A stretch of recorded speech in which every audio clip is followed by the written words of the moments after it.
Donc, on reprend nos corrections où on s'était laissé la dernière fois avec la question 5 de diagramme d'état.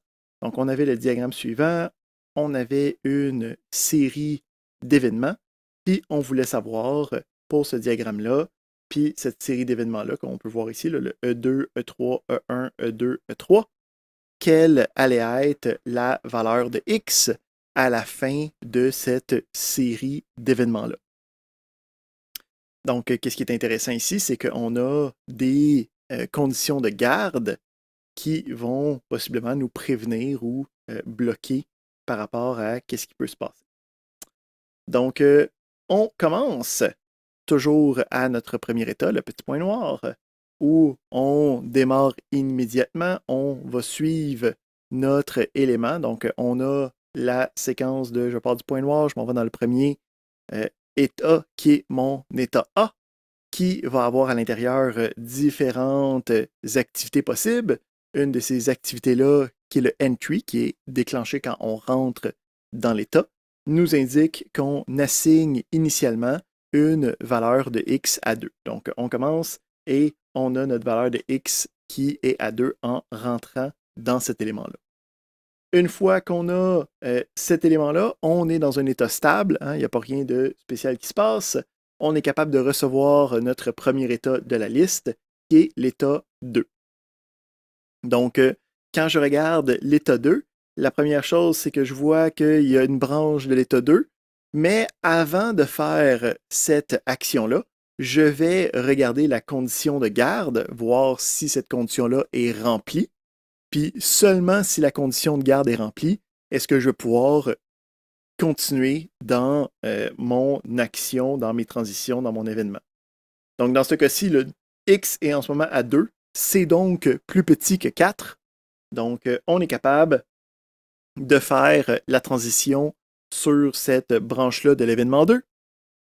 On a ici l'autre élément, là, ça aurait été plus grand, on aurait passé par là à la place. Donc, on peut voir ici, on s'en va là-dessus. Donc, qu'est-ce qui se passe? Premièrement, on sort de A. Donc, on peut voir ici qu'en sortant de A, on a un X qui va nous donner juste un 1. Ensuite, on fait la transition. Sur la transition, on a le X++. Ça nous remonte à 2. On entre à l'intérieur de B. On a un deuxième entry de X++. On est rendu à 3. Donc, on est rendu à 3 à l'intérieur de B, puis on est capable de répondre à ça.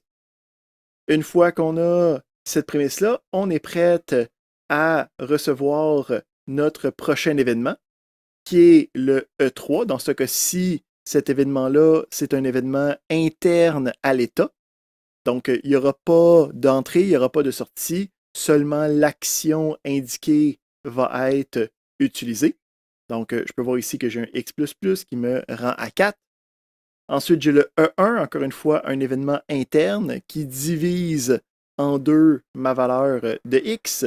Donc, je deviens à X est égal à 2. Puis ensuite, j'ai le E2. OK? C'est là que ça devient intéressant parce que le E2, en ce moment, on a une branche, une transition possible pour E2, mais la condition de garde ici n'est pas remplie. Donc, si la condition de garde n'est pas remplie, il n'y a juste rien qui se passe. OK? Puis c'est ça la partie importante de cette question-là. Si on a une garde, puis que la garde n'est pas remplie, ça ne va pas sortir, ça ne va pas aller sur la transition, ça va juste rien faire, puis l'événement est juste mis de côté. Donc, pour le E2, à ce moment-là, puisque la valeur du X était plus petite ou égale à 5, donc ça ne répondait pas au X plus grand que 5, il n'y a rien qui se passait. Puis finalement, on a un dernier E3 qui reste dans l'état B, qui est une transition interne. Donc, on a le X++. Ça donne pas mal ça. Excellent, la garde, ouais. On ne va pas exécuter l'entrée X++ avant l'événement E3? Pardon, j'ai pas entendu. Tu étais un petit peu loin de... Laisse-moi monter mon son. Vas-y. Parce qu'on va retourner sur B. Et normalement, on doit exécuter l'entrée, non? Ben, c'est ça, là. Ici, quand on était dans B, OK, puis on a le E2, quand il y a un événement dont la garde n'est pas remplie, il n'y a rien qui se passe. On ne va pas rentrer ni sortir. Ah, Il y a ok, juste rien pantoute qui se passe. ok, ça va, merci. Puis c'est effectivement la chose à retenir de cette question-là. J'ai une autre question de Karima. Pardon, pourquoi on n'a pas exécuté E1 de la boîte 1 pour la première fois? Oui, c'est ça. Fait qu'ici, il faut toujours suivre l'ordre des événements. Donc, le principe, c'est en suivant, on arrivait ici, là, on avait E2, ben, dans l'ordre des événements. Donc, quand on était à l'état stable, le premier événement, c'était E2. Ben, le E2 me faisait changer de position courante, là. Fait que si c'est pas spécifié qu'on allait recevoir un E1, on va pas le faire tout seul. Ok, merci. Excusez-moi, encore une question. Certainement. Si par exemple, il y avait exit sur B, donc on est sorti, et après on va voir si E2, il va être exécuté ou non. Est-ce qu'on va retourner et on va faire l'entrée et on va exécuter le E3 ou puisque dès le départ, on va vérifier le E2 avant de faire exit?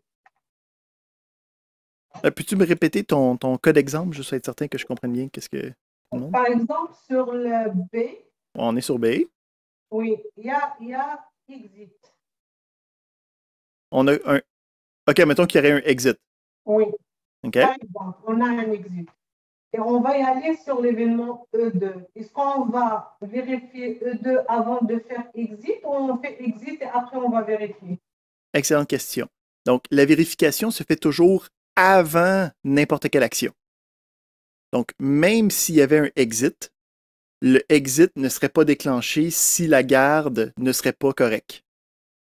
Okay. Donc, si on avait notre X égal à 2, là, okay. Si on avait eu l'événement E2, même s'il y avait eu un exit, le exit ne se serait pas déclenché parce qu'on ne sort pas de notre état si la garde n'est pas remplie. Ok, ça marche. Merci. Excellent. Est-ce qu'on a d'autres questions par rapport à ce numéro-là?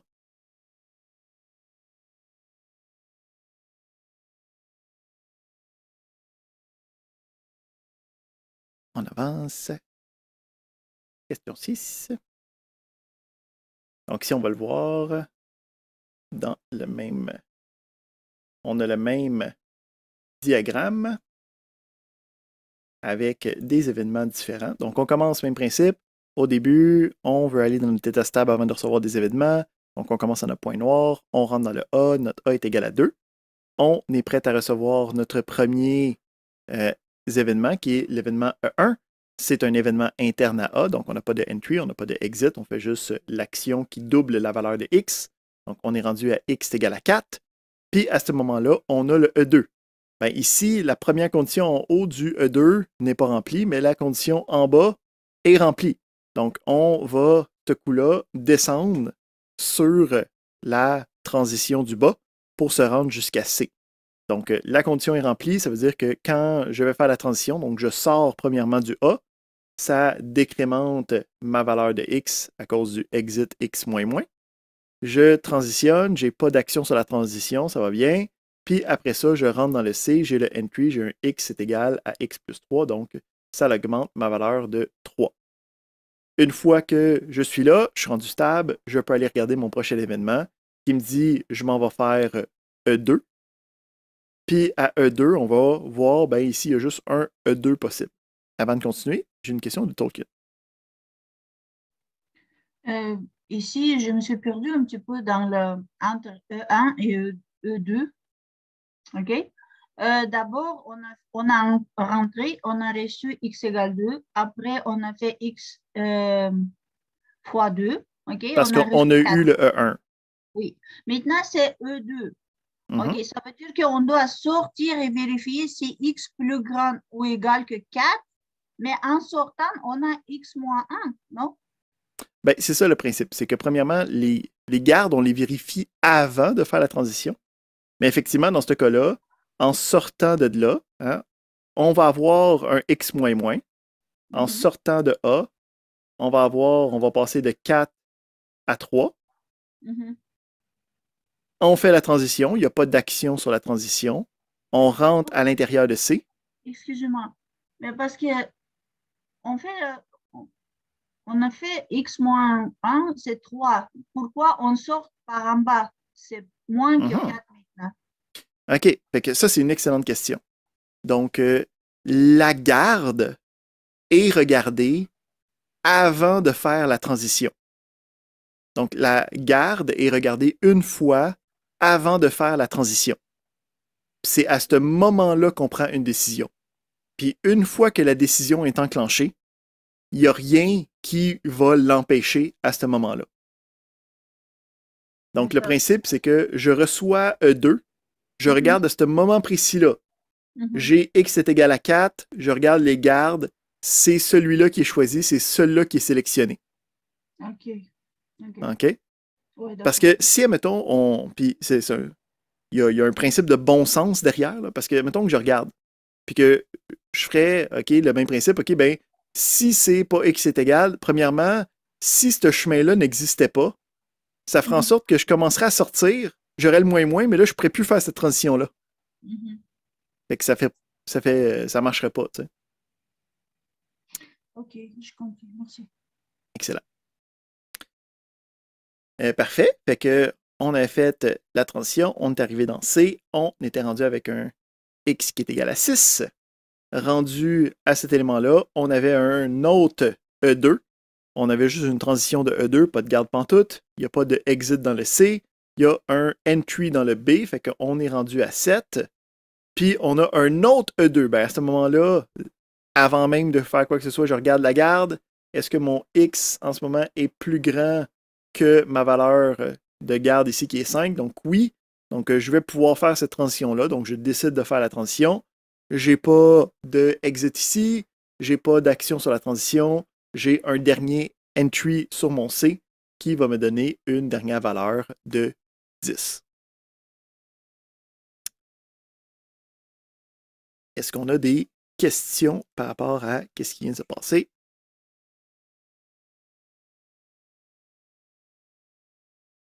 J'ai une question de Monia. Oui, s'il vous plaît. Si la dernière E2, le X est inférieur à 5, donc là, alors, elle va rester dans B. Elle ne va pas sortir et on va écrire rien à faire, c'est ça? Exact. OK, merci. Puis la valeur de X resterait inchangée. OK, merci.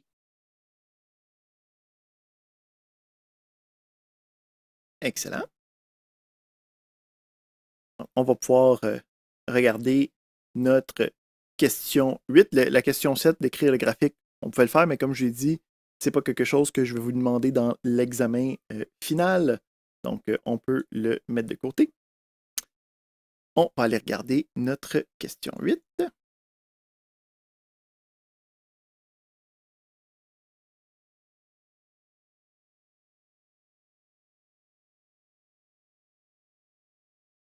Donc, même principe, on a le E4, E5, E1 avec cette machine à état-là qui a beaucoup de sous-machines. Hein? Donc, on va suivre les différents éléments. On a, ici, on va mettre un petit peu plus petit. Un petit peu. Tu veux pas être plus petit que ça? Ouais. Donc, on a le début qui nous indique, bon, il faut commencer quelque part. Donc, on va commencer ici sur notre point noir hein, qui est complètement à l'extérieur. On fait immédiatement cette transition-là. On n'a pas le droit de rester ici. On commence, on a une première action qui dicte que x est égal à 3. Donc, on commence x est égal à 3. On rentre dans notre méga machine à état qui est le A. En entrant dans le A, on déclenche son entry. Fait qu'on a ici le x est égal à x fois 2. Donc, ça double la valeur du x. On est rendu à 6. Puis, à l'intérieur du A, on a sa propre sous-machine à état. Donc, on va commencer à son propre point à l'intérieur du A. On transitionne automatiquement de ses points de départ. Il n'y a pas d'action spéciale sur la transition. Ça veut dire qu'on est capable d'aller dans B. En entrant dans B, on a une autre action qui est déclenchée. Donc, on a le x++ qui change ma valeur de x de 6 à 7. Puis, une fois que je suis rendu dans B, encore une fois, lui a sa propre sous-machine à état. Donc, on commence au point noir, on transitionne immédiatement. On n'a pas d'action sur la transition. On rentre dans C, on n'a pas de entry dans C. On est maintenant rendu dans C. Puis, on est capable d'avoir un état stable, puis d'être capable de recevoir nos premiers événements. Fait que, rendu dans C, je peux voir que je peux recevoir un événement E2. Je peux voir aussi, donc, tous les états qui l'englobent ont aussi leurs propres possibilités. Donc, je pourrais aussi avoir E1 qui me permettrait de sortir. Puis, puisque c'est aussi englobé, j'ai aussi le E4 qui me permettrait de sortir directement de C.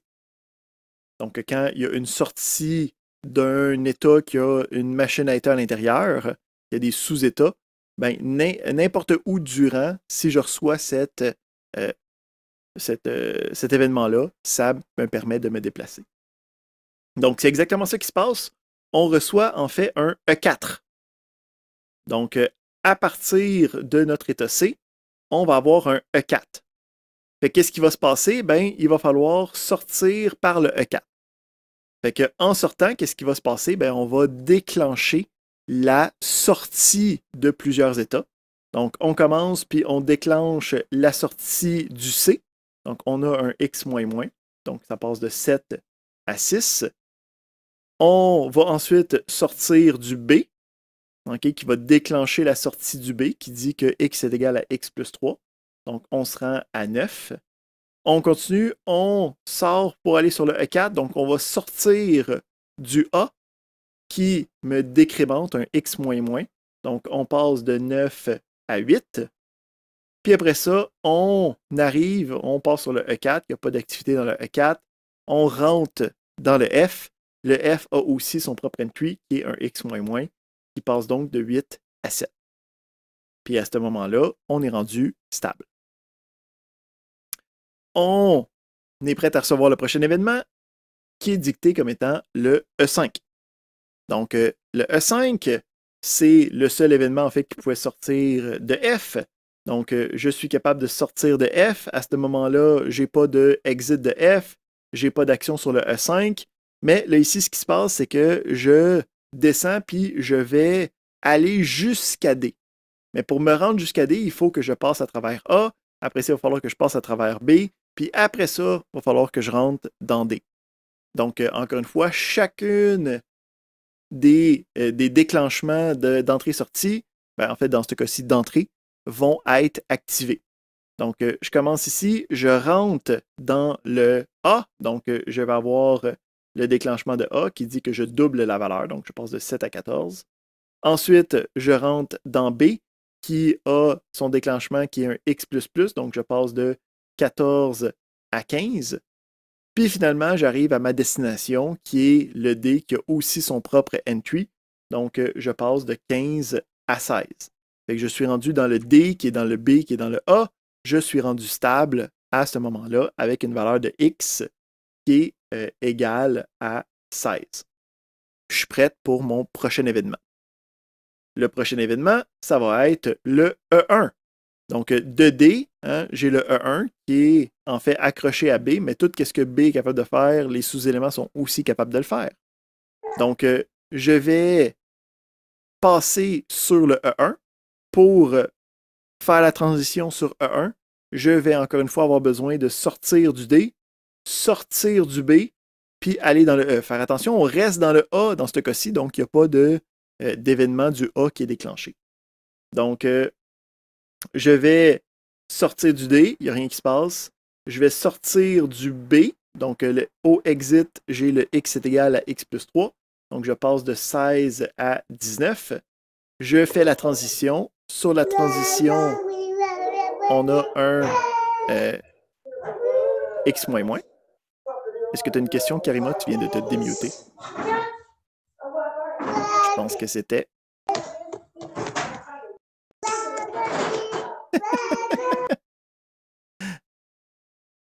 Qu'est-ce qui est intéressant, c'est que sur Zoom, la touche espace est la touche qui démute.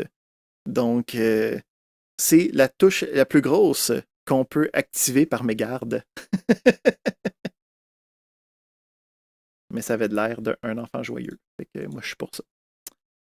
On revient donc sur, on est en train de, on était à D, hein, juste pour un petit rappel, on vient de recevoir le E1, puis on est capable ici de sortir de D, on s'en va après ça en sortie de B. Donc en sortie de B, on avait notre de 16 à 19, notre x plus x, notre x est égal à x plus 3. Après ça, sur la transition E1, on avait notre x moins moins, qui nous amène à 18. Puis après ça, j'arrive dans le E, qui n'a pas d'entrée, qui n'a pas rien à l'intérieur. Donc, je termine le tout dans le E avec un x égal à 18. Est-ce qu'on a des questions par rapport à ce dernier numéro sur les états?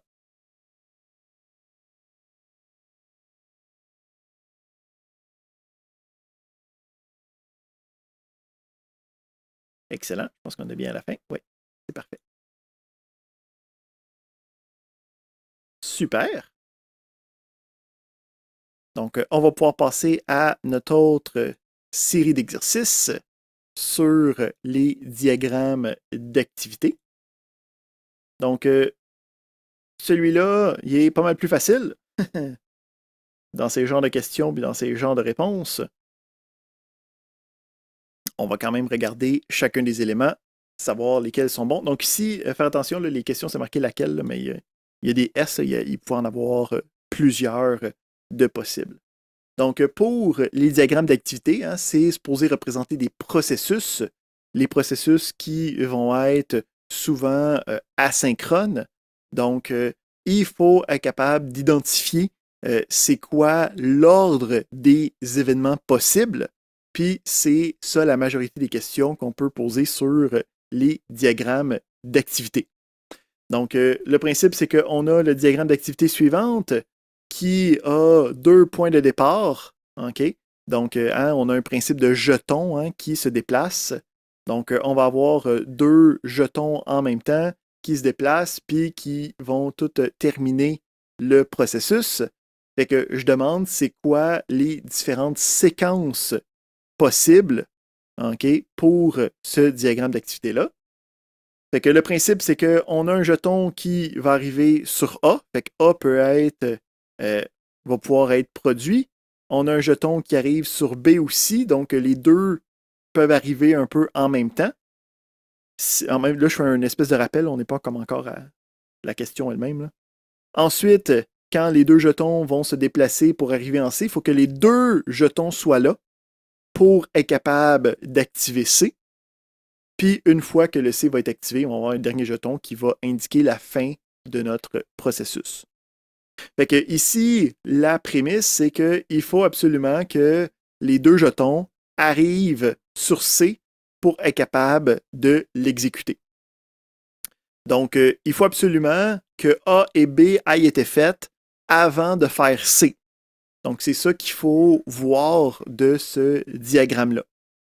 Fait que si on regarde ici, ben, si je regarde, A, ben, fait que là, je me demande lesquels là-dedans sont bons, là, lesquels peuvent être possibles. Fait que si je regarde, ben, est-ce que je peux avoir directement A suivi de C? Je ne peux pas avoir celui-là. Pourquoi? Parce que le C a besoin d'avoir les deux A et B, là, les deux jetons de A et B, pour être capable de s'activer. Même principe pour le quatrième. Okay? Je ne peux pas directement passer de B puis tout de suite aller faire C. Il va falloir qu'il y ait eu un A quelque part. S'il n'y a pas eu de A, je ne suis pas capable de faire C. Fait que on a le 2 et le 3 qui sont en fait nos deux bonnes réponses. Donc les deux bonnes réponses sont le 2 et le 3 dans ce cas-ci, qui indiquent que si j'ai A et B ou B et A dans cet ordre-là, ben après ça, j'ai les deux jetons qui sont prêts pour activer C et terminer ma séquence. Là, on ne l'a pas fait ensemble, ce cours-là. Fait que est-ce que ça va bien pour cette première question? c'est le temps de démontrer des éclaircissements possibles. J'ai une question de Tony.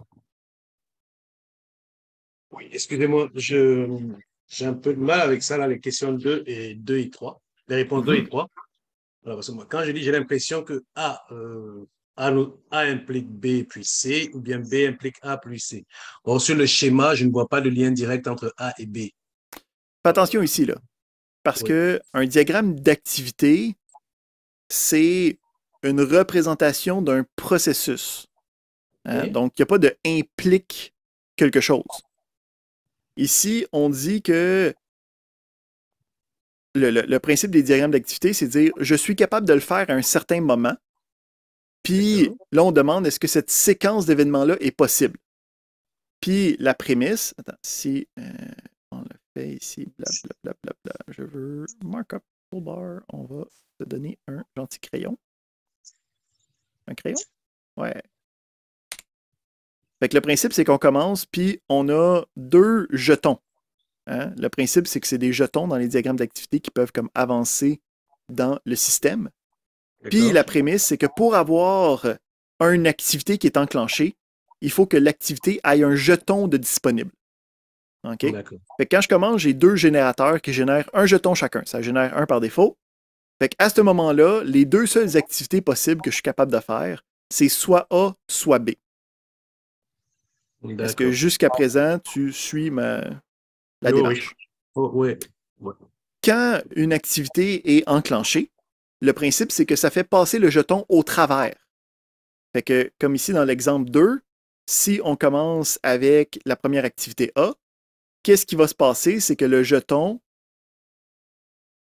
il va passer au travers de A, puis il va se retrouver ici. D'accord. Puis là, à ce moment-là, la seule activité qui est possible d'activer, c'est B. Pourquoi? Parce que pour qu'une activité soit activée, il faut que tous ces jetons entrants soient pleins. D'accord. Fait que je ne peux pas faire C encore parce que je n'ai pas de jetons ici.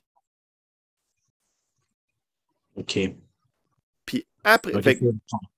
c'est ça. Fait qu'il faut attendre B. Puis quand B est fait, le jeton arrive. OK, c'est parfait. Là, je comprends. Excellent. Merci. Là, ici, je vais déliter. Fait qu'ici, c'est vraiment le principe pour les diagrammes d'activité. C'est vraiment le principe de jeton, le principe de est-ce que je suis capable de faire cette activité-là à ce moment-là? Puis c'est ça qui est demandé. Est-ce que cette série d'activités-là est possible? Oups, pas le customize.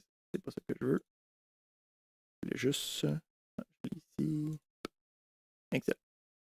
Donc, pour le premier, c'est donc seulement les 2 et 3 qui sont possibles parce que les autres, ça active C sans avoir tous les jetons requis pour être capable d'avancer. Est-ce qu'on a d'autres questions par rapport à ça? Pas Tony, t'as encore la main levée si c'est un résiduel. Je vais assumer que c'est un résiduel et je vais baisser la main. On peut donc passer à la question 2. Donc, même principe, ça va toujours être quelles sont les exécutions possibles? Toujours penser à nos petits jetons. Donc, on commence, on a un premier jeton qui est généré à notre point de départ. Donc, on a un jeton qui est devant le A. Fait qu'à ce moment-là, la première activité et la seule qui peut arriver, c'est d'avoir le A. Donc, on peut voir ici à date, OK, tout est beau, ils ont tous des A, ça va bien. Ensuite, on a ici un dédoublement. Donc, quand on a un dédoublement, qu'est-ce qui se passe? C'est qu'on multiplie un jeton en plusieurs jetons. Fait que là, on arrive, puis on est rendu avec un jeton à B, un jeton à C. OK? Fait que à ce moment-là, on va les écrire, c'était bien avec les petits dessins. On va même faire des formes. Les cercles, moi. Tiens. Un cercle.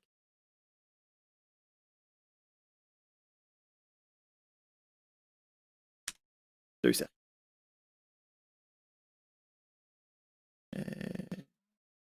Bouger. Ouais. Fait que là, on est rendu, j'ai... Hein, le premier, j'ai eu le A qui a dédoublé les jetons, puis là, je suis rendu à 2 jetons. Fait que, mettons, on commence à regarder le A ici. Le 1, pardon. Est-ce qu'il est bon ou pas? Fait que le principe ici, c'est on a ensuite B. OK, fait qu'on fait avancer le jeton de B. On a ensuite C qui fait avancer le jeton. Ensuite, on a D. Puis à ce moment-là, qu'est-ce qui arrive? Quand on a ici un recouvrement, ben, ça permet de prendre la série de jetons entrants et de le convertir en un seul jeton. Fait que ça devient un jeton qui termine, wow, qui termine notre processus. Si on regarde, fait que ici le 1, Tigidou, on est bon avec ça. Oui, même les deux, je pense. Est-ce que quoi? Même les deux. Voyons voir. Donc, on reprend ici le A était bon. Hein? On avait dit qu'il était bon pour tous les différents éléments. Si après ça, on regarde, on fait le B. Après ça, on fait le D. On avait le droit parce que le jeton est à l'avant. Puis après ça, on fait le C. Il se retrouve à la fin. Les 2 jetons sont consommés. Puis ça le termine. Excellent. Donc, ici, on veut toujours terminer les séquences d'activités. Fait que ici, 1, 2 et en fait, même principe pour 3. Ici, j'utilise ça, ouais. Avec C en premier, BD en deuxième. Tous ceux-là vont être bons. Si on regarde le 4, fait que si je fais A, B, D, est-ce que j'ai terminé rendu là? Ben non, j'ai pas terminé là. Il n'a pas encore terminé sa séquence d'activité. Oui. Donc, ici, on a un problème. On a un jeton qui n'a pas réussi à avancer. Puis, ça va être aussi l'inverse pour le 5. OK, aussi que si je fais juste avancer ce jeton-là, je n'ai pas terminé à ce moment-là parce que il me manque un jeton au bout pour être capable d'arriver à la fin de mon diagramme d'activité. OK? Fait que ici, ça c'était pour la déduplication puis la réintégration. Est-ce qu'on a des questions par rapport à ce deuxième diagramme?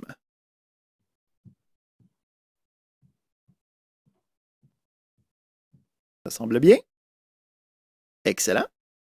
On est capable d'avancer à la question 3 qui va regarder les événements. Donc, le principe d'événement, ça va être durant un des processus, le jeton peut être bifurqué vers un événement spécial. Puis, une fois que cet événement-là est complété, on revient par où on était avec le jeton.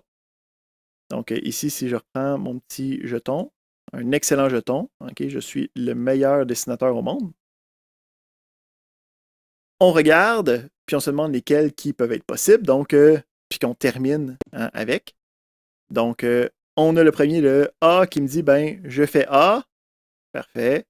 Je active C, parce qu'une fois que j'ai passé à travers de A, je suis capable d'activer C, puis j'arrive à la fin. Donc, la première est bonne. On est correct avec ça. Si on regarde le deuxième, j'active A, puis là, j'active B, parce que ça voudrait dire, donc, que durant l'exécution du A, j'ai eu un événement que j'ai le droit de faire. Ici, là, il y a la petite ligne d'événement. Puis à ce moment-là, je fais l'événement sporadique, puis le jeton revient et continue l'exécution courante. Donc ici, dans les exemples, on avait l'exemple de je suis en train d'imprimer, puis il y a une page qui est bloquée, fait qu'on peut l'enlever, puis on continue l'impression une fois qu'on a fait ça, cet événement spécial-là. Donc, on arrive après, on est rendu là. Puis, on peut donc faire le C rendu là. Donc, le deuxième, où c'est qu'on a A, B, C, c'est possible, où c'est que durant l'exécution du A, j'ai mon événement spécial qui me permet de faire B, je reviens, et à ce moment-là, j'ai le C qui peut être activé, puis qui fait que je termine mon diagramme d'activité. Le dernier, on a un A suivi d'un B, fait que pour faire le A, pendant le A, j'aurai en B, mais là, si je continue, mon jeton, il finira dans plein milieu. Là, ce qui est quelque chose qu'on ne veut pas. Donc, dans ce cas-ci, les deux premiers sont bons. Le troisième n'est pas bon parce que le jeton se termine en plein milieu du diagramme. J'ai une question de Tolkien. Mais je n'ai pas compris ici, par exemple, si on est dans le B, comment on va aller dans le C pour terminer? Il n'y a pas de lien entre B et C. Effectivement. Donc ici, ça c'est une propriété spéciale des événements. Là. On peut voir ici que ce n'est pas une flèche normale. Hein? C'est une petite flèche avec un petit carré. C'est une exception. Quand il y a un élément extraordinaire qui arrive. Les exceptions permettent de bifurquer notre jeton puis de faire une action, une activité comme spontanée. Puis une fois que j'ai terminé cette activité spontanée-là, je reviens et je continue sur le trajet duquel je suis arrivé par rapport à cette exception-là. Okay. Donc, je reviens, puis là, je continue, je terminerai le A, puis là, je serai rendu là, ce qui me permettrait ensuite de faire C. Donc, la prémisse ici, c'est que le A, il est relié avec une exception à B, puis quand j'ai fini ça, je reviens où c'est que j'étais là. Fait que j'ai pas besoin d'avoir un lien direct entre B et C. OK. Je comprends, merci. Excellent. Est-ce qu'on a d'autres questions par rapport à notre question 3 des diagrammes d'activité? Donc, il est pas mal plus straightforward que les machines à état. Là. Fait que, faut juste voir les différents cas bizarres. C'est pour ça qu'on a les questions. Super. On peut donc avancer à notre... Oh, j'ai une question de Younes. Oui. Donc, monsieur, si je vois bien, les buts, c'est de suivre les organigrammes de traitement de l'information pour arriver à la finale. Exactement, Donc, c'est de compléter oui, le processus. Oui, tant que les jetons n'est pas lié avec la finale, on peut toujours l'ignorer. Par exemple, ici, A, C. Si c'est tant que le B n'est pas lié avec le C, on peut dire que c'est... Tant que B n'est pas lié avec les C, on peut dire que c'est... on peut aller de A à C. Exact. Puis ici, c'est un cas particulier là, où c'est qu'on a une exception. Okay. C'est ça qui permet de faire que normalement, il ne se passe rien. Normalement, il n'y a pas d'exception. Puis qui permet de passer directement de A à C. Donc, le but, c'est de voir le processus. Exact. OK. Merci.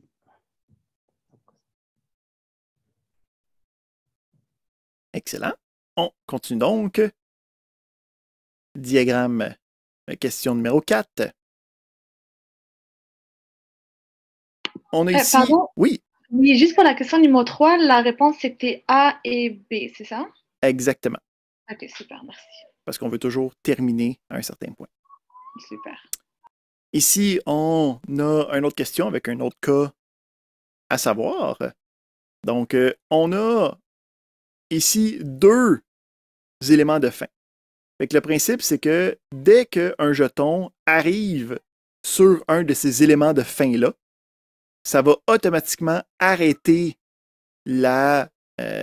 l'activité. Donc, si on regarde qu'est-ce qui est possible avec ça, on commence. Hein, la seule chose qu'on peut faire à ce point-là, c'est juste de faire A. Fait que ça, on n'a pas le choix. Après ça, ça se dédouble. OK? Puis, à ce point-là, dès qu'on va arriver à un élément de fin, ça l'arrête l'activité.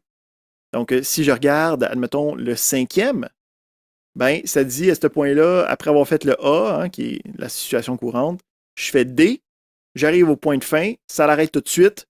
Fait que ici, le 5, il est correct. On a le droit de faire ça, même s'il restait des jetons. Si j'arrive à la fin de mon activité, c'est la fin, OK? Il n'y a plus rien qui se passe. Fait que si je prends cette prémisse-là puis je regarde qu'est-ce qui se passe ici, le principe, c'est que je vais pouvoir faire, bon, A, suivi de B, C ou D, comme pas mal dans n'importe quel ordre, mais je n'ai pas le droit de faire C et D dans la même activité, parce que dès que je fais C, j'aurai terminé, ou dès que je fais D, j'aurai terminé. Fait que je peux voir ici, le premier, j'ai A, B, C, donc A, puis après ça, B, puis C, ça se termine. Tout semble correct. Number 1. Pas capable de mettre ça direct, mais. Fait que le numéro 1, il est bon aussi. Après ça, numéro 2, j'ai A, OK, parfait, on est ici. Après ça, j'ai B. Après ça, j'ai D.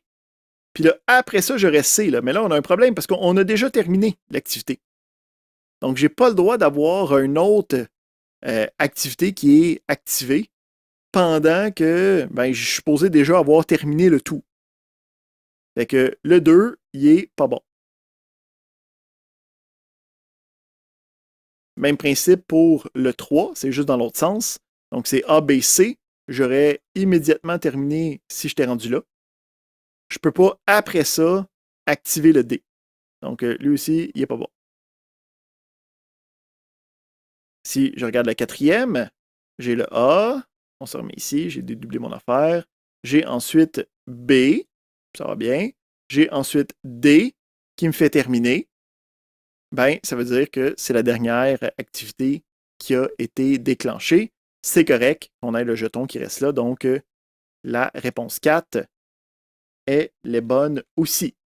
Donc, dans ce cas-ci, on avait la réponse 1, 4 et 5 qui étaient des bonnes réponses.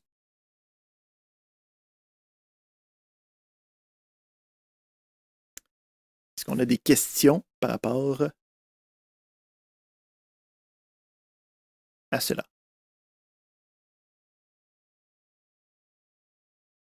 Excellent. Ça a bien été.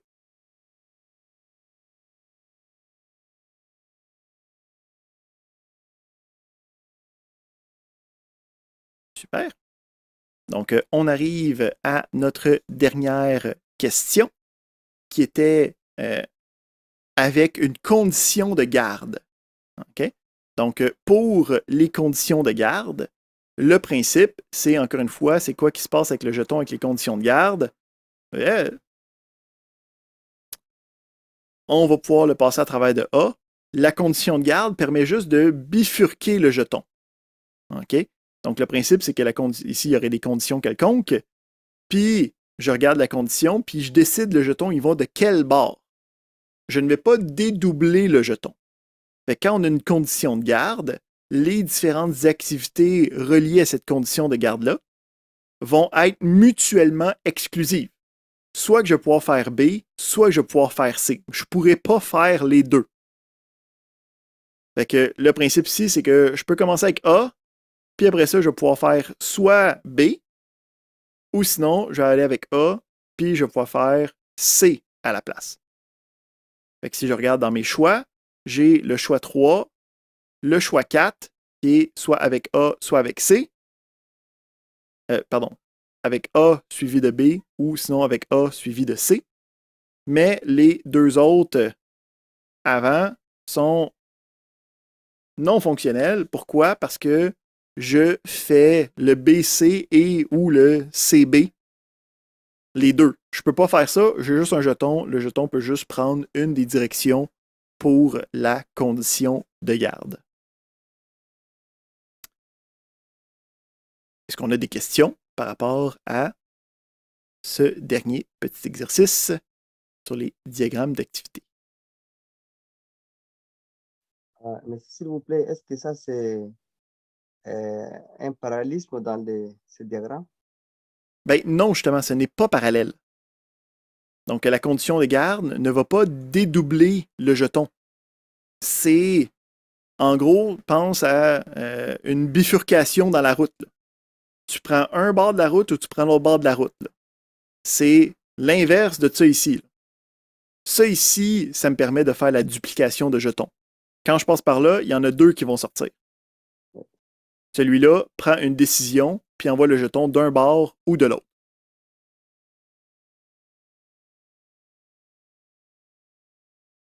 Est-ce que ça répond à ta question? Oui. Merci. Excellent. Moi, je pensais que c'est un parallélisme. Non, c'est ça. C'est pour ça qu'on a les questions. C'est pour clarifier ces différences-là. OK? Maintenant, on devrait être clair sur les différents concepts des diagrammes d'activité.